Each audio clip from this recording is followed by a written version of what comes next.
Ok.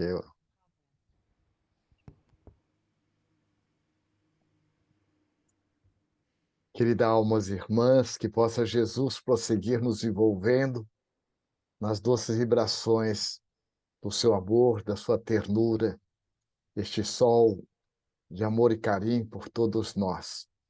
É uma alegria muito grande termos essa oportunidade de participar com vocês. O nosso abraço amigo a todos que nos ouvem, em especial nossa querida Sandrinha, o Dair e a toda essa equipe do bem que trabalha aí diuturnamente na difusão do Evangelho de Jesus. A depressão na visão espírita. Allan Kardec, quando vai denominar a doutrina espírita, ele a coloca como sendo uma ciência que estuda a natureza, a origem e o destino dos espíritos e as suas relações com o mundo corporal. A doutrina espírita chega para a humanidade à semelhança do microscópio, que não veio criar um mundo novo, mas veio desvendá-lo. Ou telescópio. Ela vem justamente com essa grande proposta de reviver o Evangelho de Jesus em espírito e verdade. E vem estar nos ajudando a compreender realmente quem nós somos. Conforme está na própria Gênese bíblica, que fomos criados à imagem e semelhança do Criador. O que significa que nós, ao sermos criados pela bondade e pela amorosidade de Deus, Ele nos dotou de todos os seus atributos. Naturalmente, Ele é o Criador. Nós, enquanto criaturas, trazemos conosco em estado latente todos os atributos necessários para nos tornarmos pessoas felizes, cuja felicidade consiste justamente nos nossos esforços em estarmos desenvolvendo essas virtudes em sintonia com as leis sábias, imutáveis e amorosas que regem o universo. Todos nós marchamos inevitavelmente em direção a esta felicidade que aguarda todos nós, através do nosso processo evolutivo. Não é por outra razão que Jesus nos coloca que das ovelhas que o Pai me confiou, nenhuma se perderá, mostrando, portanto, que a evolução ela não é uma opção, ela é uma determinação divina. Agora, quando e como é de cada um. E Deus, ao nos criar, pela sua bondade infinita, Ele nos concedeu uma tutela muito amorosa. Essa tutela da qual todos nós temos muita saudade. É Jesus.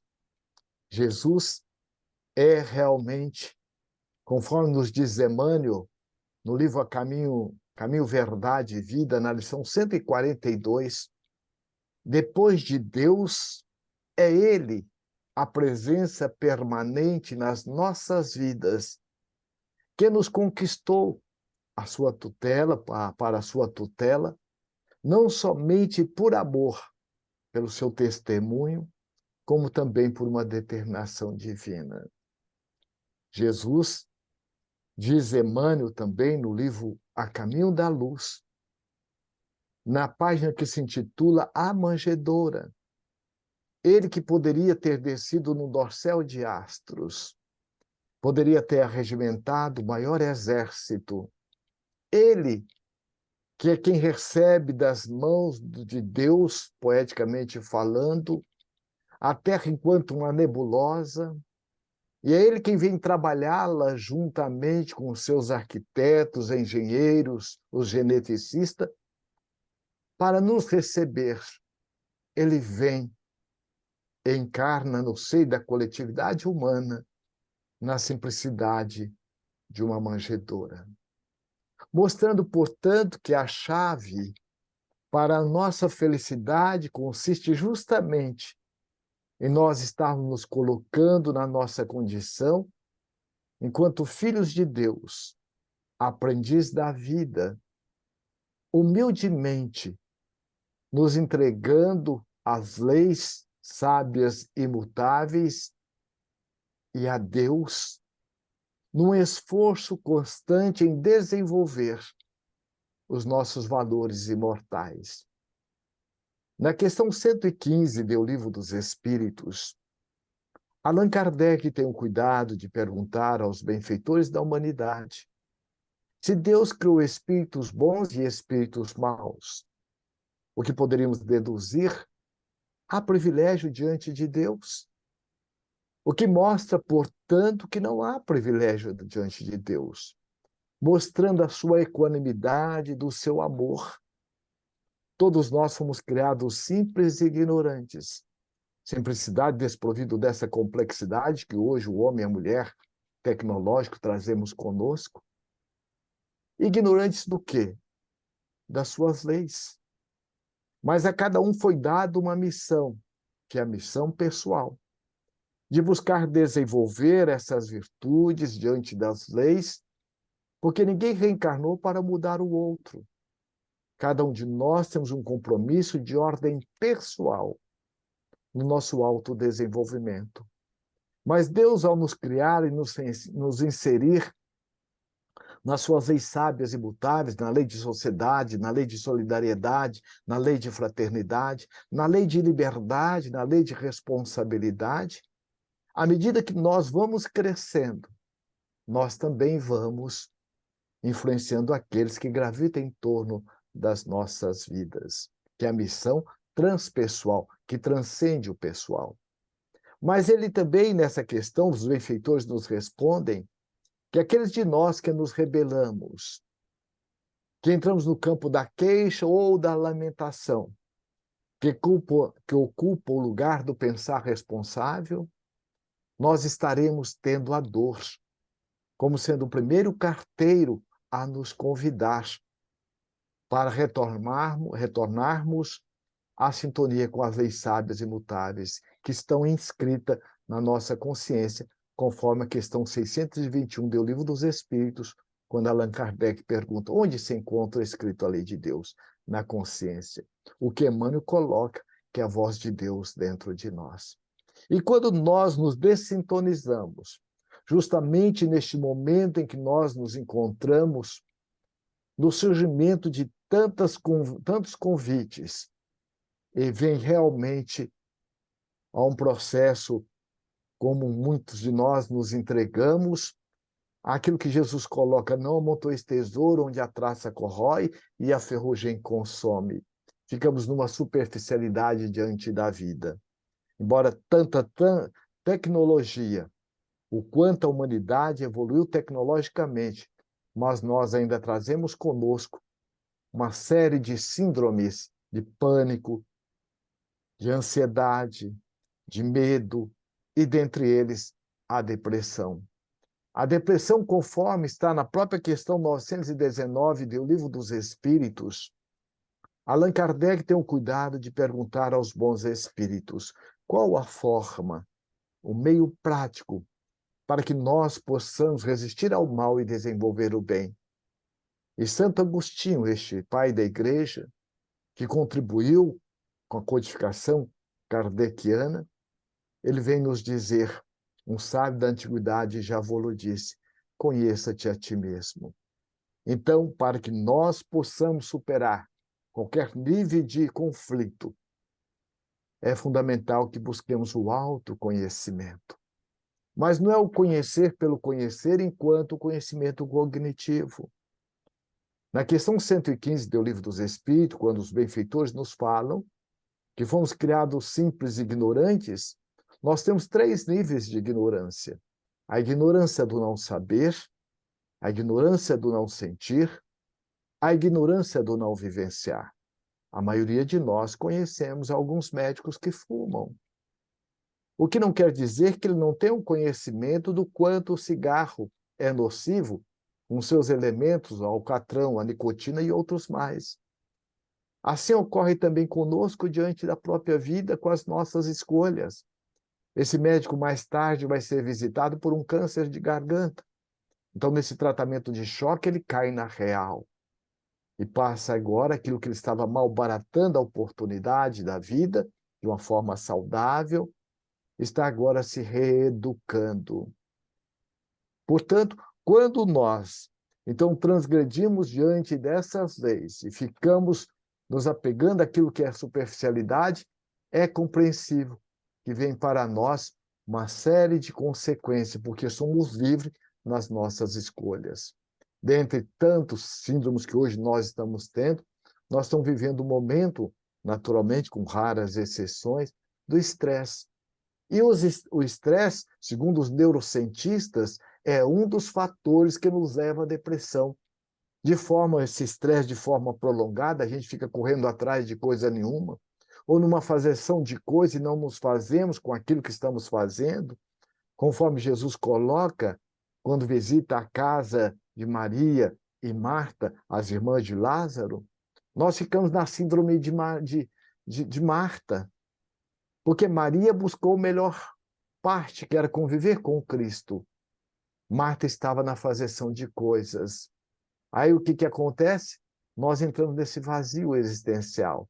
Aí vem a tristeza, que é uma doença, quando ela é prolongada, que tem de desaparecer com o tempo espontaneamente. Mas também é um estado transitório, que pode ser temporário, mas interfere muito na rotina da pessoa. E ela tem a tristeza, ela tem muitas vezes, com facilidade, as causas identificadas. Mas Joana de Ângeles, no livro Filho de Deus, ela coloca justamente que a depressão é resultado do desequilíbrio energético do corpo em razão da fragilidade emocional do espírito que o aciona. Dentro desta visão que a doutrina espírita nos oferece, nós somos saúde, nós somos amor. Porque João, no seu evangelho, coloca Deus é amor. Se nós fomos criados à imagem e semelhança do Criador, nós também somos amor, em essência. Agora é fundamental que nós busquemos esse trabalho no nosso dia a dia, para transformar aquilo que trazemos conosco em essência, em vivência, em experiência, buscando nos esforçar. Por isso que Santo Agostinho, na questão 919A, ele coloca, quando Kardec retoma a questão, como podemos resistir ao mal e desenvolver o bem? Ele coloca, fazei como eu fazia, passava em revista todas as minhas ações. Então é muito importante que nós busquemos trabalhar conosco as reflexões das nossas escolhas. Então a depressão, ela vem em virtude também das escolhas automatistas ou impulsivas que muitas vezes nós fazemos. Quando Jesus coloca, orai e vigiai para não cairdes em tentação, que todos nós estamos sujeitos. Estamos no mundo de provas e expiações, mas é fundamental que acreditemos em nós e busquemos trabalhar os nossos valores, que a traça e a ferrugem e o ladrão não roubam. Mas nós vamos perguntar, e a doutrina espírita trata a respeito da depressão? Nós vamos entender que ela era conhecida como melancolia, como nós vamos encontrar no Evangelho segundo o Espiritismo, no capítulo 5, no item 25. Sabeis que às vezes uma vaga tristeza se apodera dos vossos corações? É que vosso espírito, aspirando à felicidade, à liberdade, se esgota, jungido ao corpo que lhe serve de prisão. Em vão, esforço para sair dele. Reconhecendo inútil esses esforços, cai no desânimo. E como o corpo lhe sofre a influência, toma-vos a lassidão, o abatimento, uma espécie de apatia, e vos julgueis infelizes. Então, a depressão, na visão espírita, nós vamos encontrar no Evangelho segundo o Espiritismo causas atuais e causas anteriores das nossas aflições. Somos herdeiros de nós mesmos, como coloca Cristo, a cada um conforme as suas obras. Mas, em síntese, o que está ligado muito à depressão é o excesso de passado. Aqueles de nós que temos um padrão mental de ficar preso ao passado, porque ninguém é depressivo, ninguém é ansioso. Nós temos um padrão de ansiedade, nós temos um padrão de depressão que nos leva à depressão. Conforme na própria neurolinguística nos coloca, depende do nosso mapa mental ou das nossas crenças e valores. O movimento depressivo é aquela pessoa que tem dificuldade de deixar o seu passado passar.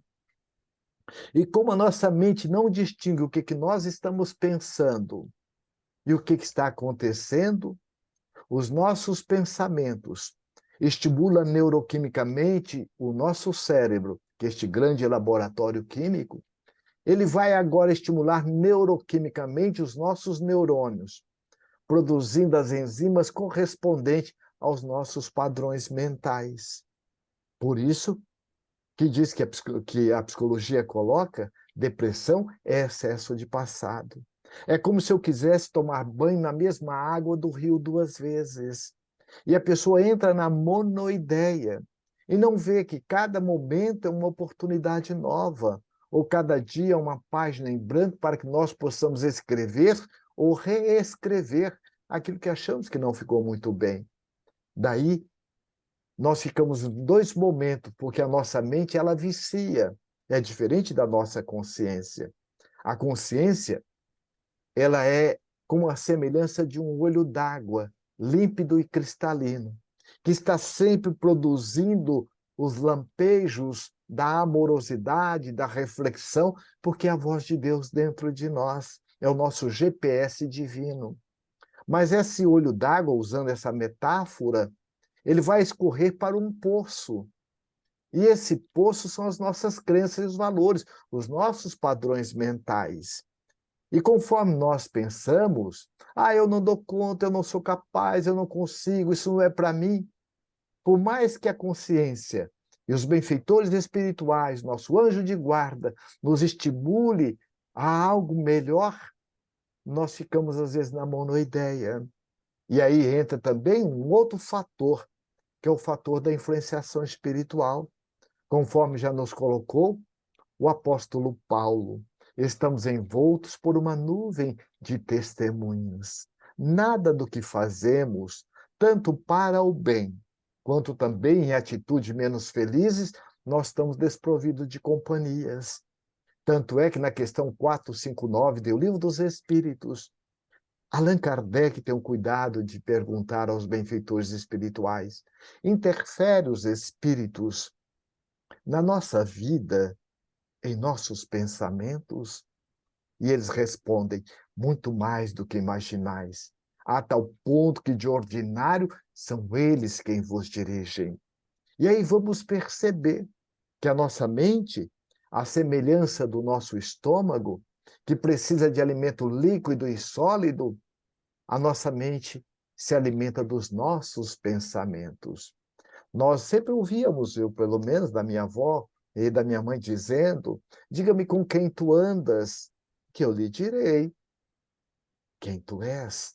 Quantas vezes já ouvimos isso? Então, parafraseando esse ditado popular, nós podemos dizer: diga-me como tu pensas, que eu lhe direi com quem tu andas. Então, o processo da depressão é essa dificuldade de deixar o passado passar.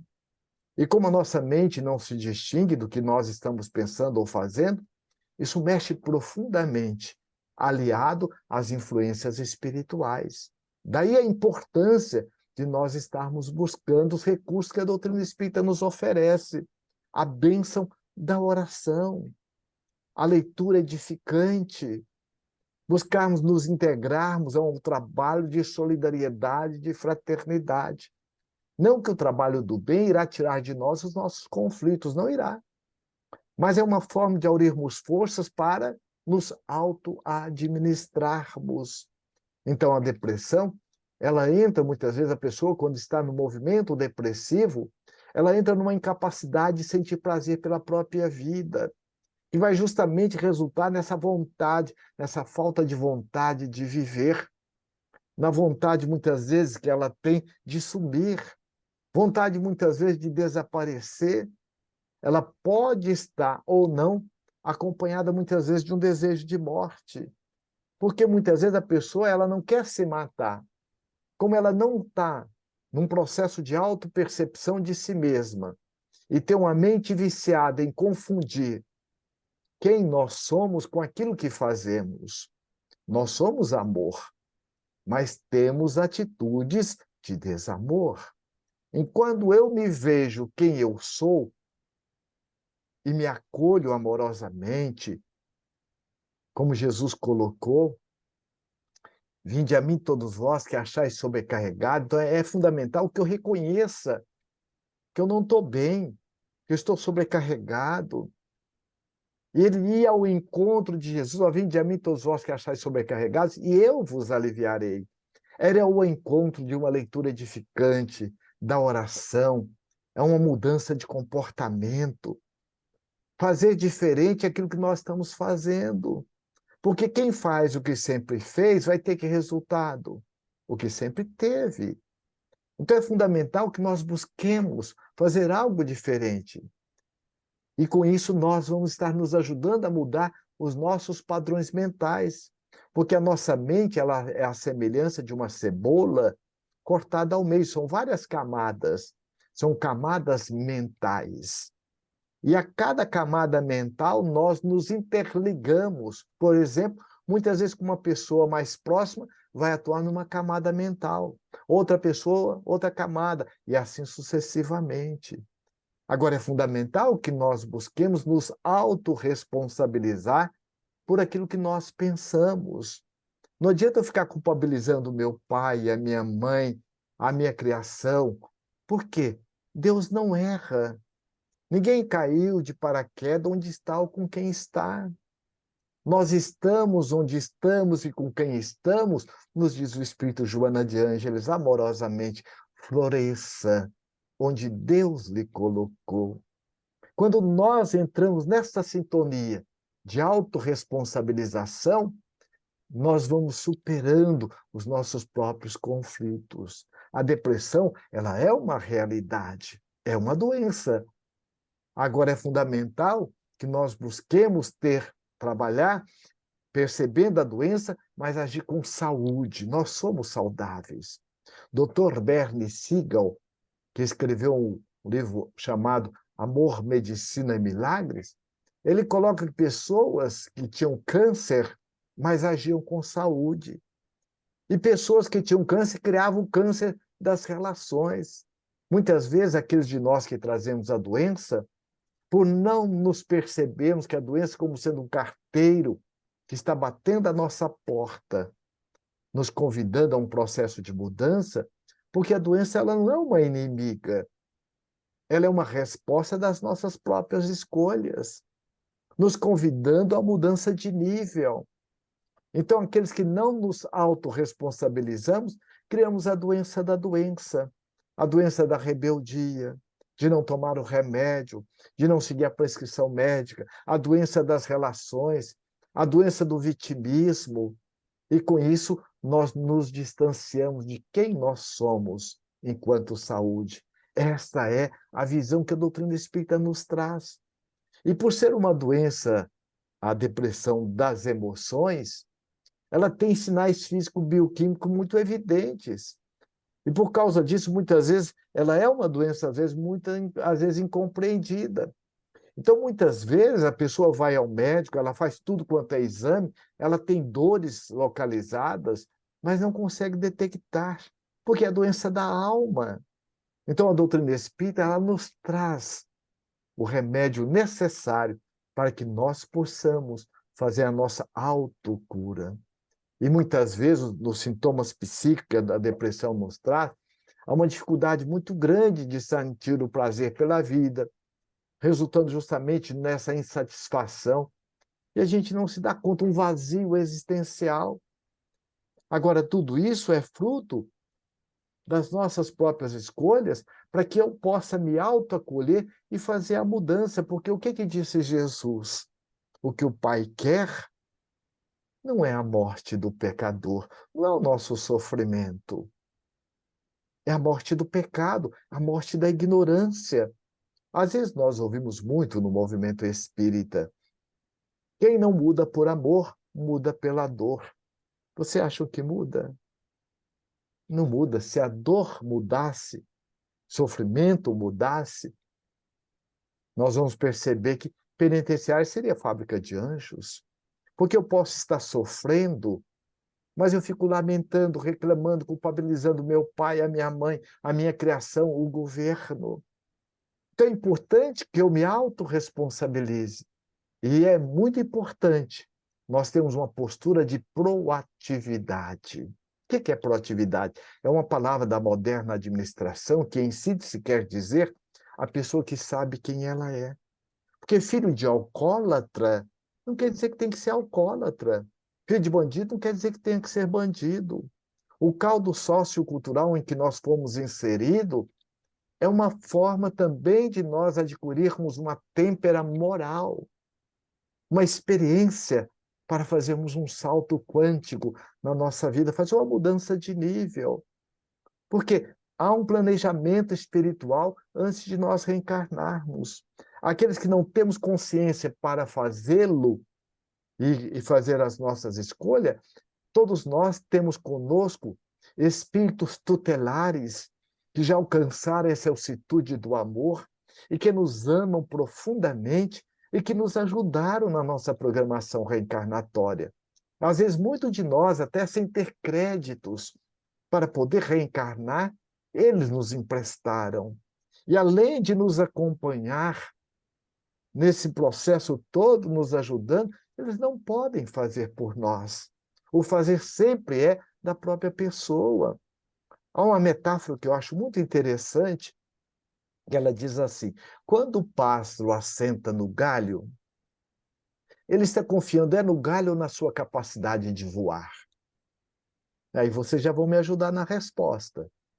É claro que está confiando na capacidade de voar. Agora, só existe um galho? Só existe uma árvore? Não. Então, nenhum de nós estamos onde estamos sem ter ajuda. Agora, o voo é de cada um. O nosso anjo de guarda é apoio, é ajuda. Agora, o voar são as nossas escolhas, é a nossa vida. Não tem como alguém voar por nós. Então, dentro dessa percepção que a doutrina espírita nos oferece, é fundamental que nós hajamos com essa proatividade, que significa aquela pessoa que sabe quem ela é. Primeiro, para quem? Para si mesmo. E sabe também quem ela é nos seus diversos papéis. O papel de pai, papel de mãe, papel de professor, papel de voluntário na casa espírita. Há um livro muito interessante que chama Dias Felizes, é da editora Espiritizar. E há uma mensagem que se intitula Contratos Espirituais. O benfeitor espiritual, que dá o nome de Honório, que é o pseudônimo, nessa mensagem ele coloca que todos nós, com raras exceções, recebemos essa tutela de espíritos amorosos fazendo o nosso planejamento reencarnatório. O nosso planejamento é o nosso programa reencarnatório. Está na horizontal da vida. E paralelo a esse da horizontal, nós temos também a vertical da vida, que Emmanuel chama a cruz, que Jesus a dignificou. Na horizontal é o homem no mundo. A vertical é a busca da religiosidade, é a busca dos valores do espírito imortal. Então, dentro do nosso propósito, ele é aquela virtude que nós somos convidados a desenvolver nas nossas diversas tarefas. Então, quando nós, por exemplo, na casa espírita que eu sou voluntário, se eu deixar de cumprir o meu papel, outra pessoa me substituirá. Agora, o meu propósito, ninguém tem como fazer por mim. Então, o propósito é a virtude que a cada encarnação nós somos convidados a desenvolver. Então, quando nós entramos muitas vezes num processo depressivo ou quaisquer outras síndromes, qualquer outro nível de doença, é o convite para que nós nos ressintonizemos com quem nós somos e com esses mensageiros do bem que estão ao nosso dispor. Santo Agostinho, aliás, São Luís, quando é questionado se o anjo de guarda, qual que é o papel do anjo de guarda, em O Livro dos Espíritos, ele responde: o anjo de guarda desempenha o papel de um pai bom, honesto, justo, amoroso, jamais nos abandona. Olha o que significa, jamais nos abandona. Afasta, porque os benfeitores não são invasivos. Respeitam a nossa liberdade de escolhas. Afastam, mas a partir do momento em que o protegido se permite ser ajudado, estão à disposição. Então, imaginemos o carinho e a ternura de Deus para conosco. Então, quando nós nos afastamos de nós mesmos, e entramos justamente nesse processo depressivo, nós entramos num movimento de baixa autoestima, nós entramos num movimento de negativismo, às vezes até negando a própria assistência espiritual que nós recebemos. E a doutrina espírita nos mostra como sendo essa ciência que estuda o espírito, principalmente desdobrado pelo sono. Nós somos levados por mãos amigas a fazer cursos na espiritualidade. Muitas vezes, espíritos nos levam a um processo até de terapia para que nós possamos alcançar o êxito dos nossos compromissos. Então, às vezes, nós entramos nessa desesperança, no desânimo, e entramos na culpa. A culpa, ela é alimentada por uma crença limitadora de que nós não podemos errar. E Jesus veio desmistificar essa questão, mostrando principalmente, Joana de Ângeles, essa benfeitora da humanidade, nos coloca, o que é o erro? É uma experiência nos convidando a meditar, a refletir e fazer de forma diferente. As coisas mais importantes que hoje nós fazemos bem, nós erramos muito. Uma das janelas em que nós nos autossabotamos é a culpa. E até abrimos espaços psiquicamente para uma influência espiritual menos feliz. E isso nós entramos na depressão, ficamos presos no passado. A culpa, ela vem justamente num processo, muitas vezes, de irresponsabilidade conosco mesmo. E às vezes eu não estou aberto a abrir mão dos ganhos secundários para me assumir e reparar aquela atitude que eu fiz menos feliz. O nosso próprio corpo, ele fala, nos diz o professor Pierre Revai, aquele que foi diretor da Unipaz, da Universidade da Paz em Brasília. O corpo fala. Nós temos aqui na base do crânio o cerebelo. O cerebelo tem várias funções, dentre elas a função espacial. A criança, quando cai, para o cerebelo, aquilo não é um tombo, é uma tentativa de andar. E ele vai registrando. Daqui a um pouco a criança está andando. Então, o que é o erro? É uma experiência, nos convidando a se autorresponsabilizar, refletir e fazer de forma diferente, assumindo o nosso papel de aprendiz, porque mestre só é Jesus. Então, uma das características do aprendiz é a humildade, o discernimento e a autorresponsabilidade. Com isso, nós já superamos o movimento da culpa na busca da reparação. Que quando não, nós entramos nesse movimento de autodescaracterização, onde muitas vezes tem uma redução de concentração, da nossa capacidade de pensar, de tomar decisões. Por quê? A nossa mente está tão conturbada, tão cheia de lixo mental, e aí o que acontece? Nós entramos nessa sintonia menos feliz das ondas mentais depressivas. Há um livro muito interessante, chama-se Técnicas de Viver, de Kelvin Van Dyne. É uma psicografia do nosso querido Valdo Vieira, aquele companheiro de Chico Xavier. E ele coloca que nós funcionamos por ondas mentais. Quando nós estamos assistindo um filme, e este filme nos eleva, aumenta, nos conecta com a nossa amorosidade, com a nossa sintonia do trabalho de sensibilização, todos aqueles que estão assistindo aquele filme, naquele momento, nós nos somamos e colaboramos com o equilíbrio cósmico. Mas também quando nós estamos numa onda mental depressiva, ou depreciativa, nós também entramos nessa onda mental com aqueles que estão no mesmo nível, no mesmo diapasão. Daí a responsabilidade de nós estarmos trabalhando aquilo que nós estamos dando para alimentar a nossa mente. Porque quando nós nos alimentamos de uma forma menos feliz, chegamos a sentir fisiologicamente perdas de energias. Nós temos alteração do sono, às vezes ficamos numa insônia, numa hiperexcitação mental. Muitas vezes uma alteração de apetite. E aquilo que antes para nós era prazeroso, passa a ser muito sacrificial. Então, aquela pessoa que tinha antes aquela facilidade, ou aquele prazer em fazer algo, em sair da casa espírita, fazendo um trabalho de solidariedade, ela faz um afastamento. Por quê? Além dos seus processos, seus conteúdos internos, nós temos os nossos sócios de dificuldades, nos convidando a nos trabalharmos. E aí nós perguntamos, então por que que a divindade permite essa associação com esses espíritos? Porque todos somos filhos de Deus. Os obsessores, eles não são intrusos na nossa vida. Quem são os obsessores? São os nossos sócios de dificuldades, são nossos irmãos de humanidade. Os obsessores não são intrusos, são aqueles que vêm conforme os nossos padrões mentais. Então, daí a importância de nós buscarmos Jesus. E ele mesmo colocou: eu sou o caminho da verdade e da vida, e ninguém vai ao Pai senão por mim.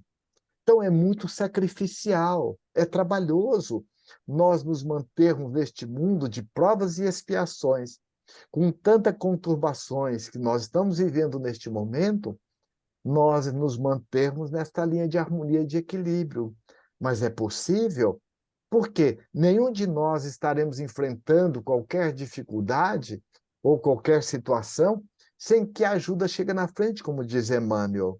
Antes de qualquer problema, a ajuda sempre chega na frente. Mas uma referência maior é Jesus. Não turbeis o vosso coração. Crede em mim. Crede também em Deus. A cada dia basta o seu próprio fardo. Olhai os lírios do campo. Não tecem, não fiam. Nem Salomão, com tamanha riqueza, conseguiu vestir-se com tamanha beleza. Ouça os pássaros. Não plantam, não colhem, não morrem de fome. Então, Jesus está nos falando da providência e da previdência divina. A providência são as ajudas que nós recebemos, são os galhos que vêm na nossa vida. Só existe uma árvore, só existe um galho? Não, há infinitas portas de oportunidades. Agora, o voo, esse é de cada um. O pássaro, quando assenta no galho, está confiando no galho ou na capacidade de voar? Então, o voo é de cada um. Por isso, quando Jesus, diante daqueles que o pedia, Senhor, cura-me, ele perguntava, tu crês que eu possa te curar? Por quê? Ele vai colocar depois, a tua fé te salvou, a tua fé te curou. Mas ele não colocou que o que adoeceu foi a falta de confiança em si, de confiança na vida, de confiança em Deus.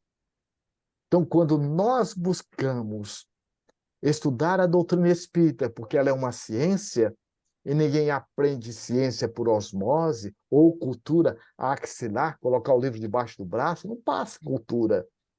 É uma ciência. Então é muito importante que nós busquemos estudá-la. Como é que funciona a lei de liberdade? E a lei de responsabilidade? E como funciona a lei de misericórdia? E como funciona a lei de permissão? Somos nós quem permitimos ou não Jesus estar conosco. Como funciona a lei de solidariedade, a lei de fraternidade?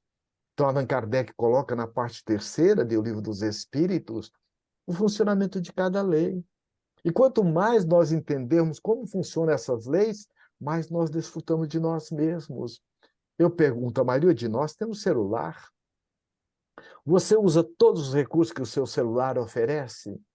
Outro dia eu vi um vô desesperado que não estava sabendo como ligar o celular, estava quase querendo quebrar o celular. O netinho de 5 anos, não, vô, eu só travei. E aí nós vamos perceber, da mesma forma, somos nós. Porque os cientistas que criaram o celular não criaram nenhuma função sem utilidade. Então, nós já somos completos da parte de Deus. E quanto mais nós nos autoconhecemos e passamos a conhecer como funcionam as leis e nos esforçamos para desenvolver as nossas virtudes, mais nós desfrutaremos de nós mesmos. Porque Jesus é realmente o homem comparável.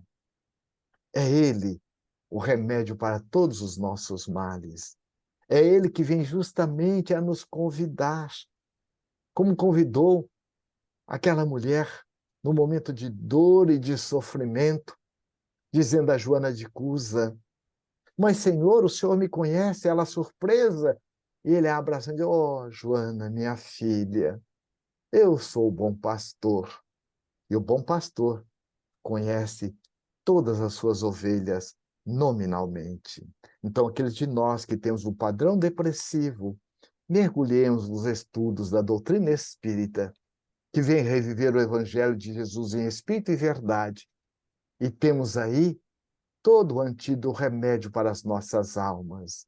E para encerrarmos, recordando a música tão belíssima que nosso Eudair cantou, quando ela diz assim: me perguntam de onde vem esse olhar firme e seguro, quando tudo é desafio, quando tudo é tão escuro. Olha o momento depressivo. As respostas que eu tenho se encontram neste mundo. A certeza que eu sinto é o meu porto seguro. É Jesus, com seus ensinamentos. E a doutrina espírita veio revivê-lo. Eu me cerco, eu vigio. Orai e vigiai para não cair em tentação. A oração por si mesmo. A oração em favor dos nossos entes queridos, que é a oração intercessória. Ela é tão importante, a oração, que Allan Kardec dedica 2 capítulos finais do Evangelho segundo o Espiritismo, nos falando do efeito da oração, da importância da oração. E o Espírito Joana de Anjos diz assim: remédio que se coloca na ferida do próximo é medicação que estamos colocando na nossa própria alma. E a música continua: eu me cerco, eu vigio, eu me importo, eu procuro, ó, ser eu buscando, ó, persevero e acredito, eu transformo neste mundo. É na força do bem que eu me apego e caminho, no poder que mantém meu coração protegido. E não há nada, nada, nada a temer. Aqueles que têm Jesus como modelo e guia. Pois a força do bem é o maior poder. E complementaríamos com licença, que essa força emana de Deus e de Jesus, sempre a nos proteger onde quer que estejamos. Nós estaremos sempre no seu coração amoroso, nos convidando. Vinde a mim, todos vós que assais sobrecarregados e oprimidos, e eu vos aliviarei. Que Jesus nos abençoe e guarde sempre em paz.